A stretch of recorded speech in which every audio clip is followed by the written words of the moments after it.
I hope you enjoy my stories. Instead of just clicking thumbs down, please comment and share how we can do better. If you do like our video, then please like and subscribe. Planning a charity event is always a monumental task, filled with countless details and months of preparation. As the main organizer for this particular event, I had high hopes that everything would go smoothly. The cause was close to my heart, and I had poured my soul into ensuring that every aspect of the evening was perfect. Unfortunately, Karen, an attendee whose reputation for being difficult preceded her, had other plans. The evening started off beautifully. The venue was elegantly decorated, with twinkling lights and tasteful floral arrangements. The atmosphere buzzed with a sense of purpose and camaraderie. Guests mingled, laughed, and shared their excitement about supporting our cause. I felt a swell of pride as I looked around, knowing that all the hard work was paying off. However, the tranquility of the evening was soon shattered. As guests began to sample the hors d'oeuvres, a loud voice cut through the pleasant hum of conversation. It was Karen, standing near the buffet table with a look of utter disdain on her face. "This food is absolutely unacceptable," she bellowed, her voice echoing through the room. Heads turned and a hush fell over the crowd. I could feel my stomach tighten as I made my way over to her, trying to maintain a calm and professional demeanor. "Is there something wrong, Karen?" I asked, hoping to diffuse the situation. "Is there something wrong? Everything is wrong," she snapped, waving a hand at the carefully arranged platters of food. "This is supposed to be a charity event, not a second-rate potluck. The quality of the food is appalling. I can't believe you thought this was good enough." I glanced around, seeing the uncomfortable expressions on the faces of our guests. Many were shifting awkwardly, unsure of how to react to Karen's outburst. The sense of embarrassment was palpable. This was supposed to be a night of joy and generosity, not a platform for someone's tirade about catering. "I assure you, Karen, we've worked very hard to provide a variety of options that we believe our guests would enjoy," I said, trying to keep my voice steady. "Perhaps there's something specific you don't like. The chicken is dry, the salad is wilted, and the desserts are just pathetic," she continued, her voice dripping with condescension. I expected so much better. I wanted to argue, to defend the choices we had made and the effort that had gone into every dish. But I knew that engaging in a confrontation wouldn't help. Instead, I tried to steer her away from the food table, hoping to minimize the scene she was creating. "Let's step over here and discuss this more privately," I suggested. But Karen was having none of it. "Privately? Why, so you can continue serving this slop to everyone else?" she scoffed. "No, I think everyone should know just how poorly this event has been organized." By now, all eyes were on us. I could feel the weight of their stares, the judgment in their looks. It was mortifying. The joy and warmth that had filled the room just minutes before were gone, replaced by a tense and uncomfortable silence. Desperate to salvage the evening, I signaled to one of the catering staff to bring out some additional dishes we had kept in reserve. Perhaps a fresh batch of food would appease Karen and restore some semblance of normalcy to the event. As the new dishes were brought out, I could see the effort the catering team had put into making everything look perfect. But Karen was determined to find fault. She picked up a canapé, sniffed it disdainfully, and then took a small bite, her face twisted into a grimace. "Still terrible," she declared loudly. "I don't know who you hired for this, but they should be fired." At this point, I could see the discomfort spreading through the crowd like a wave. People were murmuring to each other, their faces a mix of sympathy and irritation. Some were even beginning to leave, their night ruined by Karen's relentless negativity. Feeling utterly defeated, I tried one last time to reason with her. "Karen, I understand you're not happy with the food, but this event is about raising funds for a very important cause. Can't we focus on that?" she snorted in response. "Oh, please. Just because it's for charity doesn't mean it has to be subpar. People are donating their money. They deserve something better." With that, she turned and stormed off, leaving me standing there in the wreckage of what was supposed to be a wonderful evening. I could feel the tears welling up, but I fought them back. I couldn't afford to break down now. I spent the rest of the evening trying to reassure guests, apologizing profusely, and doing my best to keep the focus on our cause. But the damage had been done. The energy of the night had been irrevocably tainted by Karen's outburst. Donations were significantly lower than we had hoped, and many guests left early, their spirits dampened by the unpleasantness. In the days that followed, I received numerous messages from attendees expressing their support and sympathy. Many of them shared their own frustrations with Karen's behavior, offering kind words and encouragement. It helped to know that people understood, but it didn't erase the sting of that night. I also heard through the grapevine that Karen had been widely criticized for her behavior. Her social circle, once tolerant of her demanding ways, began to distance themselves. She had embarrassed herself, and in the process revealed a side of her that even her friends found hard to overlook. Her actions had consequences, and she found herself increasingly isolated. Reflecting on the event, I realized that while Karen's behavior was disruptive and upsetting, it also highlighted the strength and resilience of our community. Despite the challenges, many people rallied around us, reaffirming their commitment to our cause. In a way, Karen's negativity had inadvertently strengthened our resolve. The charity event might not have gone as planned, but it was a learning experience. It taught me the importance of preparation and resilience, and the value of focusing on the positive, even in the face of adversity. While Karen's actions cast a shadow over the night, they also illuminated the kindness and support of those who truly believed in our mission. Looking back, I can see that the event, despite its flaws, was a testament to the power of community and the importance of staying true to one's purpose. And as for Karen, her loud complaints and entitled behavior ultimately backfired, leaving her to deal with the fallout of her actions while we moved forward, stronger and more united than ever.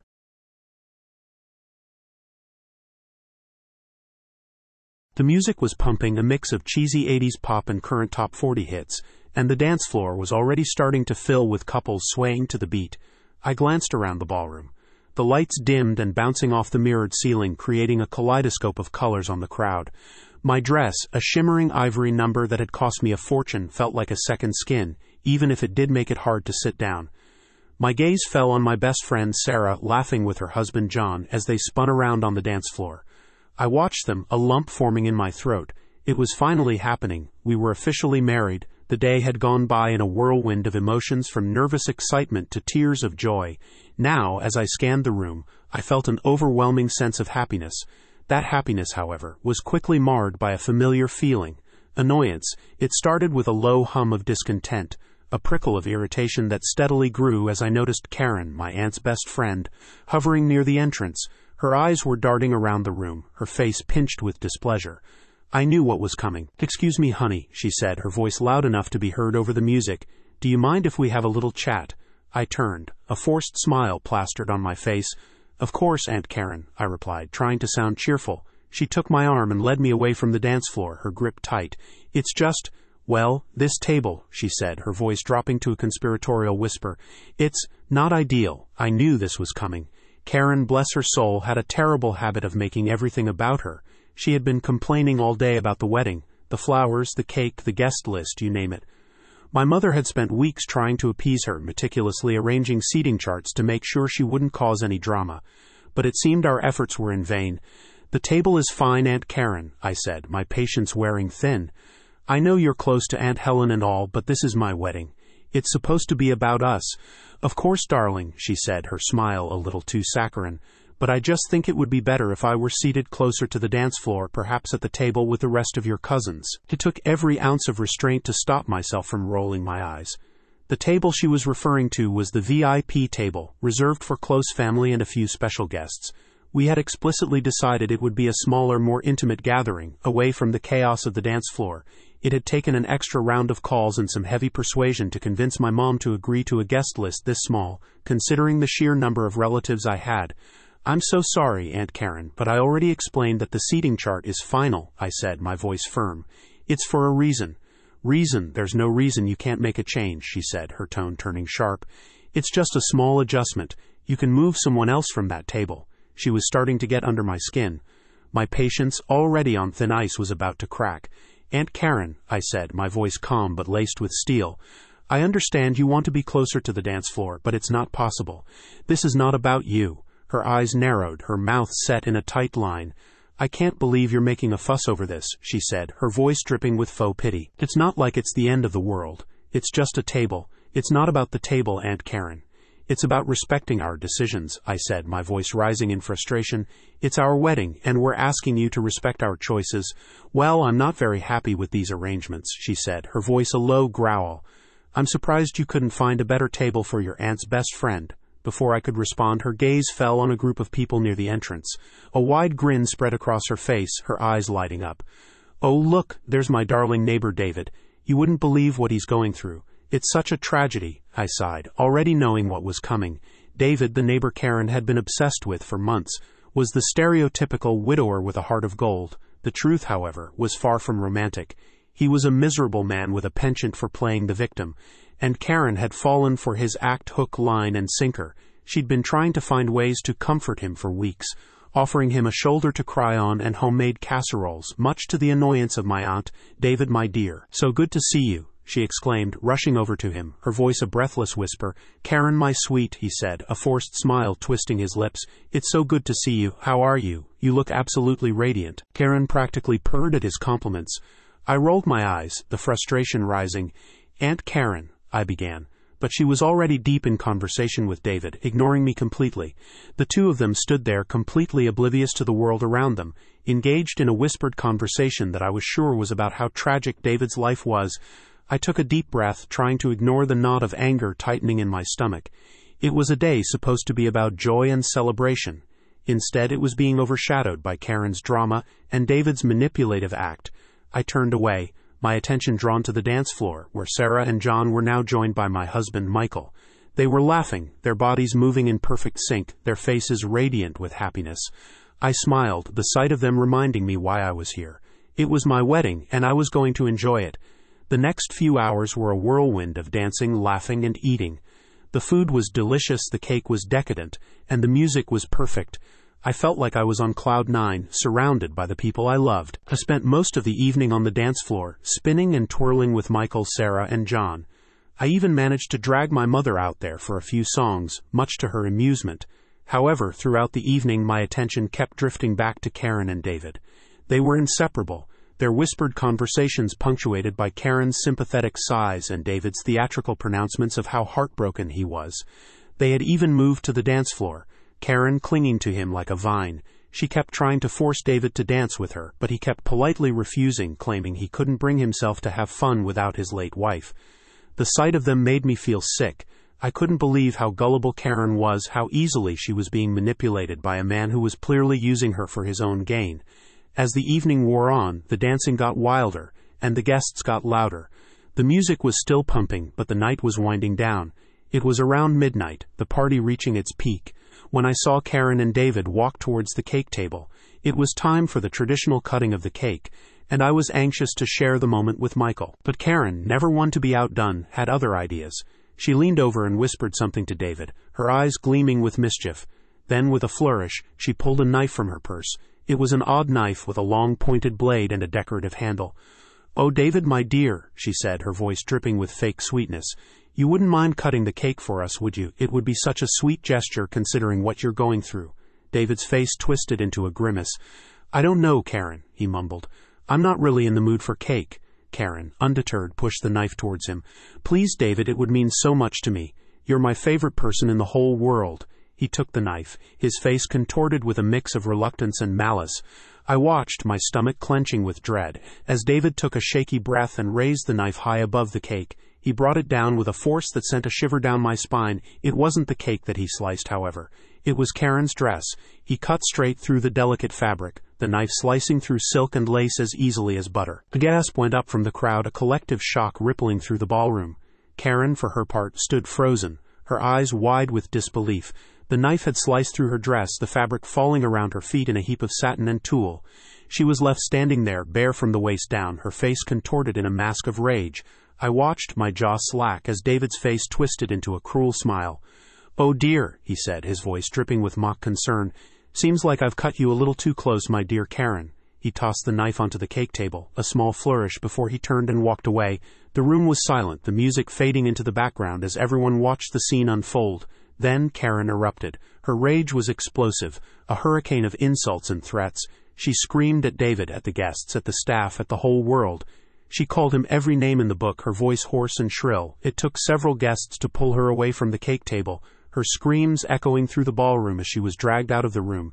The atmosphere in the ballroom was electric, a strange mix of shock and relief. I felt a strange sense of vindication, a dark satisfaction washing over me. This was karma, I thought. It was the perfect comeuppance for Karen and her manipulations. But as the night went on, the joy and excitement of the wedding were gone. It had been replaced by a tense awkwardness, a sense of unease that hung heavy in the air. The guests, though shocked and entertained by the drama, were now whispering about the incident. They were discussing what happened, debating whether David was insane, and whether Karen deserved her fate. My mother, who had been horrified by the scene, kept apologizing to me, blaming herself for not doing more to stop Karen. But there was nothing she could have done. The incident was a perfect storm of bad luck and Karen's own hubris. As the night drew to a close, I couldn't help but feel a sense of sadness. My wedding, a day meant to be filled with joy and celebration, had been tainted by Karen's actions.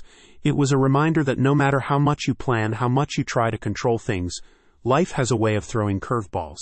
But as I slipped into my pajamas that night, I couldn't help but smile. Karen's punishment, while harsh and unexpected, felt oddly satisfying.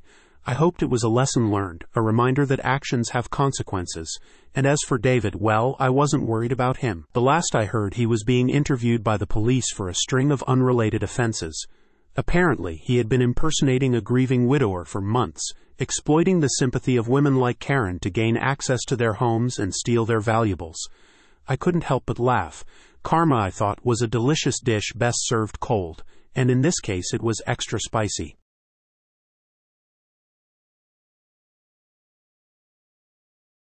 It was a Saturday afternoon, and the sun was shining bright, a perfect day for a relaxed outing. My husband, Tom, and I decided to visit the local farmer's market. It was our usual weekend routine, one of the few things we did together that made us feel like a normal couple. But today was different. Today was the day Karen finally crossed a line that she couldn't step back from. We parked the car and walked hand in hand towards the bustling stalls. The sweet aroma of fresh fruits, vegetables, and baked goods filled the air. I was looking forward to picking out some fresh produce and maybe treating myself to a homemade pie. Tom seemed happy too, a rare sight these days. As we wandered through the stalls, I noticed Tom looked a bit distracted. He kept checking his phone, and I could see the worry lines on his forehead deepening. I asked him if everything was all right, and he gave me a tight-lipped smile and said he was fine. I didn't press further, trying to enjoy the moment. But then it happened. We were standing in front of a stall selling honey when Karen stormed up to us. Karen, Tom's ex-wife, was a force of nature. She was loud, opinionated, and had a knack for making everyone around her uncomfortable. Today she was on a mission. "Tom," she screamed, her voice echoing through the market. Heads turned, and people started to stare. "How could you forget the errand I asked you to do? It was so simple, and you couldn't even manage that." Tom's face turned red with embarrassment. I stepped closer to him, trying to shield him from Karen's wrath. "Karen, calm down," I said, trying to keep my voice steady. "It's just a minor errand. I'm sure we can sort it out." But Karen wasn't having any of it. "Sort it out," she scoffed. "This man is useless. He can't even remember a simple task. How do you put up with him?" The onlookers were visibly uncomfortable. Some tried to look away, while others whispered among themselves. I could feel the tension in the air, and my heart ached for Tom. He didn't deserve this public humiliation. Tom finally found his voice.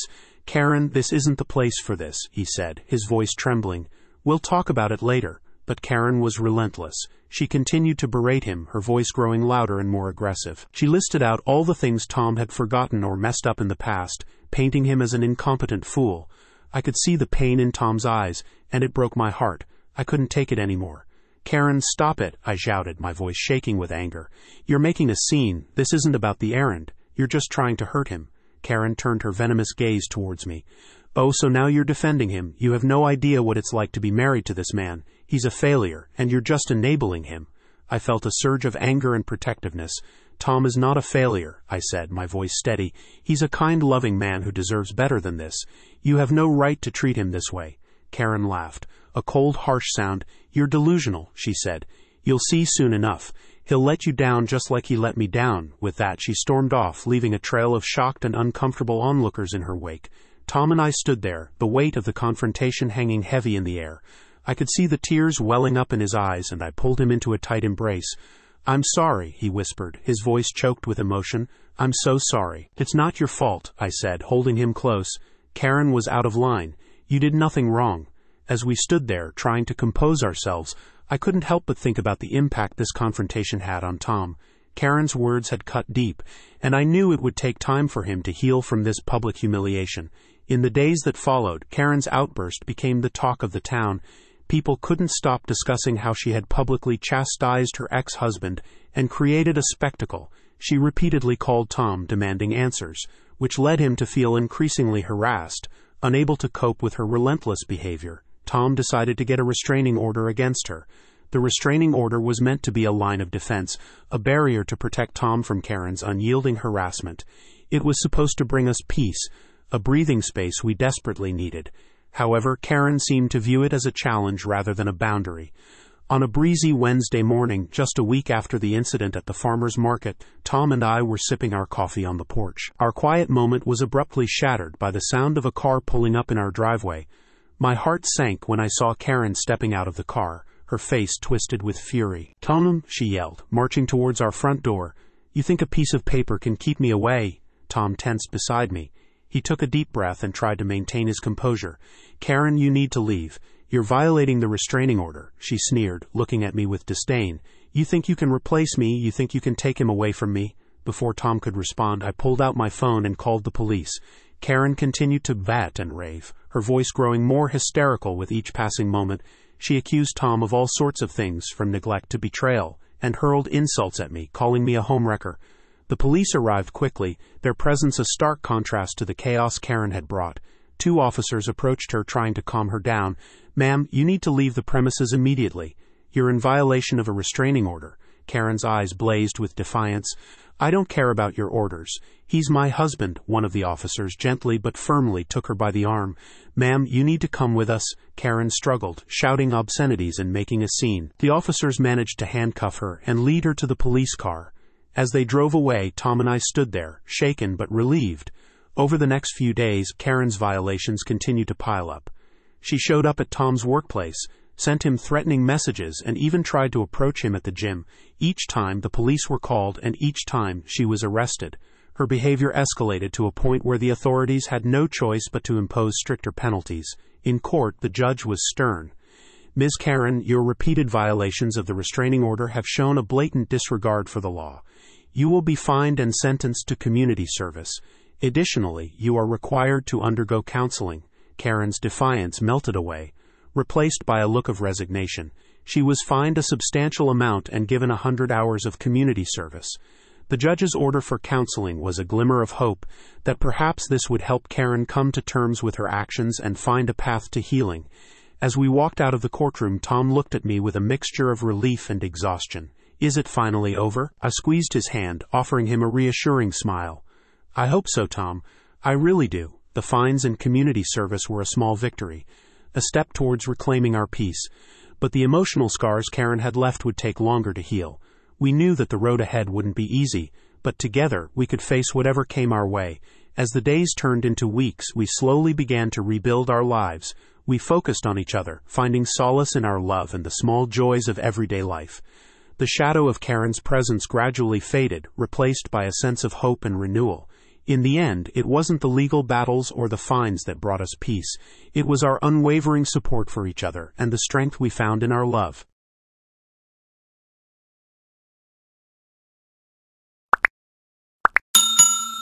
I would like to thank you for watching the video to the end. To encourage us to make more videos, please like, subscribe, comment, as well as share. Check out this other video if you haven't already.